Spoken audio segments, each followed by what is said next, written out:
गौरू जैसी आस नहीं, प्रहलाद जैसा विश्वास नहीं, मेरा मीरा जैसा रास नहीं, जिसने रो और नाच रजाया है भक्ति की।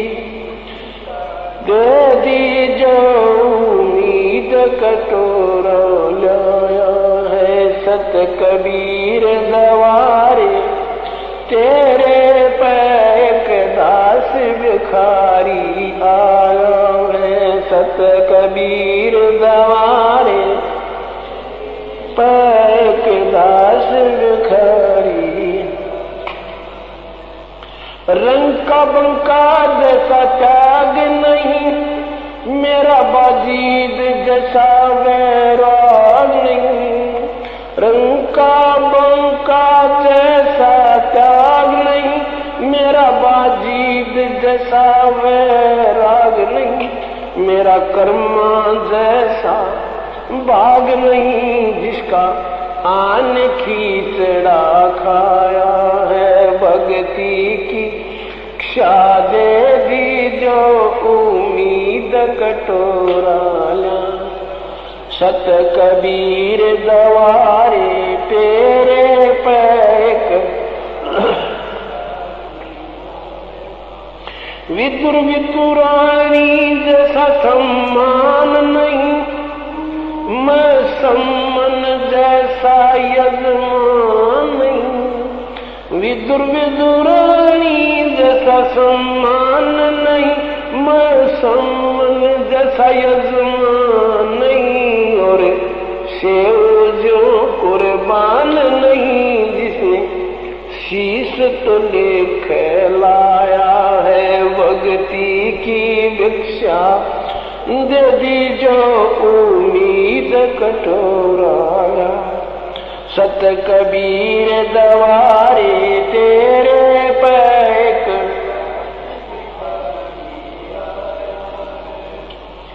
मार कंडे जैसा ऋषि नहीं, सुख देव जो इंद्री कसी नहीं, मार कंडे जैसा ऋषि नहीं, सुख देव जो इंद्री कसी नहीं, ये माया भी मन में बसी नहीं, जब से ज्ञान तेरा समाया है भक्ति की। दे दी जो उम्मीद कटोरा, सत कबीर दुआरे तेरे पैक दास भिखारी आया, भक्ति की भिक्षा दे दी जो उम्मीद कटोरा। धर्मदास जैसा भक्ति सेठ नहीं, जीवन दत्ता जैसी और सेठ नहीं, धर्मदास सा भक्ति सेठ नहीं, जीवन दत्ता जैसी और सेठ नहीं, मेरा पिपा जैसा डेठ नहीं, जिसने दरिया बीच बुलाया है भक्ति की भिक्षा।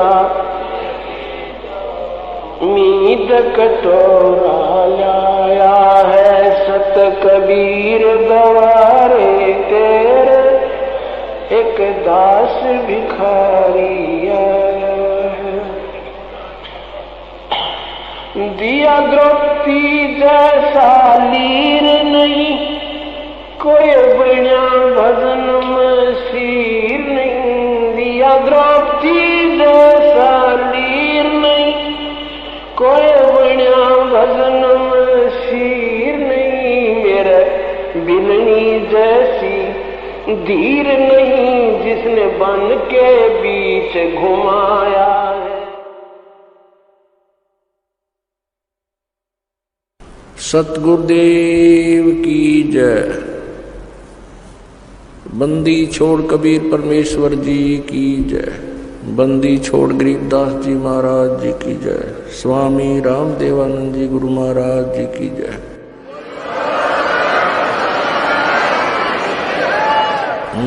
ग्रीव नमो नमो सतपुरुष को नमस्कार गुरु के नहीं। सुर नर मुनि जन साधुओं संतों सर्वसदी नहीं। सतगुरु साहेब संत सब दंडोतम प्रणाम। आगे पीछे मध हुए तिनको जा कुर्बान। नराकार निर्विषम काल जाल वैवंजनम निर्लेपम निज निर्गुणम अकल अनुवेशुंदनम। सोहम सुरति समाप्तम सकल समाना निर्तलय। उज्ज्वल हीरंबर हरदमम वे परवा अथाह वार पार नहीं मध्यतम। ग्रीव जो सुमर सिद्ध होई गणनायक गताना। करो अनुग्रह सोई पारस पद परवाना। आदि गणेश मनाऊं गणनायक देवन देवा। चरण कमलो लाऊं आदंत करूं सेवा। परम शक्ति संगीतम रिद्धि सिद्धिदाता सोई। अवगत गुण अतीतम सतपुरुष निर्मोही। जगदम्बा जगदीशम मंगल रूप मुरारी। तन मन अर्पों शीसम भक्ति मुक्ति भंडारी। सुर नर मुनि जन ध्यावे ब्रह्मा विष्णु महेशा। शेष शेष मुख गावे पूजय आदि गणेशा। इंद्र कुबेर सरीखा वरुण धर्म राय धावे। समर्थ जीवन जी का मन इच्छा फल पावे। 33 कोटि अदारा जावे शेष 88। उत्तर बहुजल पारा कट है यम की फांसी। 33 कोटि अदारा जावे शेष 88। उत्तर बहुजल पारा कट है यम की फांसी।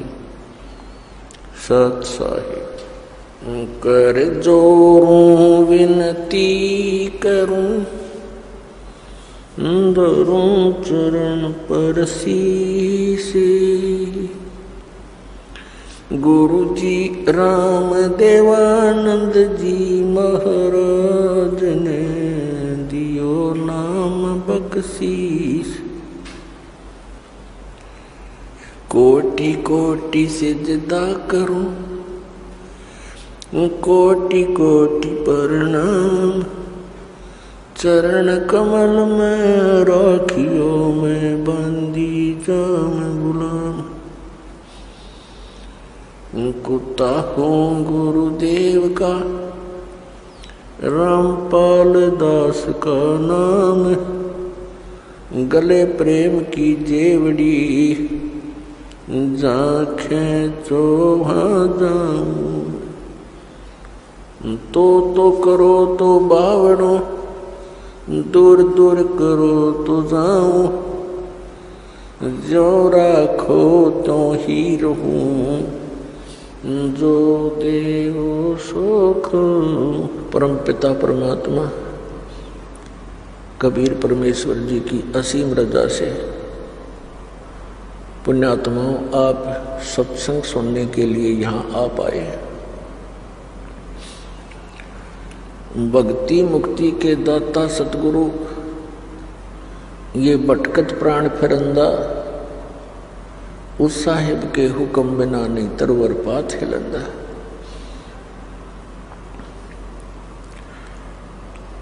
पुण्यात्माओं इस काल के इंद्रजाल को परमात्मा ने आके स्वयं बताना पड़ा। क्योंकि इस काल भगवान ने यहाँ पर बहुत अज्ञान फैला दिया और दुनिया भर के ये नकली संत तैयार कर दिए जो केवल लोक वेद सुनाते हैं। उनका कोई सदग्रंथ आधार नहीं रहता, जिस कारण से ये प्राणी इन कष्टों को झेलना, जन्म और मृत्यु का ये कष्ट उठाना, इसको एक परंपरा मान चुका है और इसी में संतुष्ट हो चुका है। अधिकतर संतों का भी यही अपना विधान है कि जन्म मृत्यु ये तो होती ही रहेगी। परमेश्वर ने स्वयं आकर हमें जानकारी दी, वो हम सभी आत्माओं के सृजनहार हैं, वो हमारे परम पिता हैं, वो हमारे जनक हैं। कबीर भगवान, कबीर अल्लाह, कबीर जुलाहा, कबीर धानक जो काशी में बनारस में आए थे, ये स्वयं परमात्मा है, ये परम अक्षर ब्रह्म है, ये सत्य पुरुष है, यही अकाल मूर्त है, यही शब्द स्वरूपी राम है। अब अपने उस निज स्थान की जानकारी परमात्मा ने स्वयं आकर देनी पड़ती है, क्योंकि यहाँ का जो राजा है, यहाँ का जो मालिक है, स्वामी है, ईश है, ये काल है। इसको श्राप लगा हुआ है 1 लाख मानव शरीरधारी प्राणियों के सूक्ष्म शरीर को तपत शिला पर भून कर उससे निकले हुए गंध को खाता है। जीव मरता नहीं, लेकिन वहाँ पीड़ा बहुत होती है जब इसको तपतशिला पर डाला जाता है। तपतशिला एक बहुत बड़ी तई समझ लो, तई तवे होते हैं, बड़ी बड़ी तई होती हैं, भट्टियों पर रखते हैं। ऐसे एक पत्थर की सब अपने आप जल रही है और उसमें इतनी हीट है, इस प्राणी को वहाँ डाला जाता है सूक्ष्म शरीर में, तो ये बहुत बुरी तरह तड़पता है। इस प्राणी ने इस स्थूल शरीर के माध्यम से आजीवन जितने भी विकार किए हैं, जैसे भी दुर्व्यसन किए हैं, चटपटे आहार किए हैं, भोजन फल फ्रूट खाए हैं, इनका एक अंश सूक्ष्म शरीर के ऊपर लिप्त हो जाता है। अब आप देखते हो प्रत्येक प्राणी कोई ना कोई विकार कर ही रहा है। कोई सिगरेट पीता है, कोई भांग पीता है, कोई शराब पीता है।